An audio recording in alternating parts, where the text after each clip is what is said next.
রোজ রোজ একঘেয়েমি খাবার খেতে বড়দেরও যেরকম ভালো লাগে না, ঠিক তেমনি বাচ্চাদেরও ভালো লাগে না। তাই আমি আজকে এমনই একটা রেসিপি নিয়ে এসেছি যেটা একবার খেলে বাচ্চারা আর খাবারের প্রতি মুখ ফেরাতে পারবে না। তো দেখো, সুজিগুলোকে ফার্স্টে আমি ড্রাই রোস্ট করে নিচ্ছি। তারপরে একটু কড়াইতে তেল দিয়ে, তেলটা একটু গরম হলে দিয়ে দেবো আলু আর পেঁয়াজ। আমার কাছে আর সবজি ছিল না বলে আর দিলাম না। আলু আর পেঁয়াজটাকে ভালো করে ভেজে একটু হলুদ আর একটুখানি নুন দিয়ে সেটাকে আবার একটু ভালো করে ভাজতে হবে। তারপরে একটু ভাজা ভাজা হলে একটু দুটো তিনটে কারি পাতা, কারি পাতাটা দিলে একটু গন্ধ স্মেলটা দারুণ আসে, তাই সেক্ষেত্রে কারি পাতাটা দিতেই লাগবে। কারি পাতাটা দেওয়ার পর ড্রাই রোস্ট করা সুজিটা আমি ঢেলে দিলাম।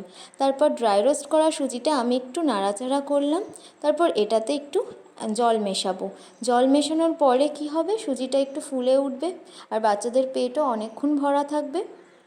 ড্রাই রোস্ট করে নাড়াচাড়া করে আমি একটু জল দিলাম। জল দেওয়ার পরে আবার এটাকে নাড়তে থাকবো। আর জলটা কিন্তু একদমই পরিমাণ অনুযায়ী দিতে হবে। তোমার যতটা পরিমাণ মনে হবে ততটাই জল দেবে।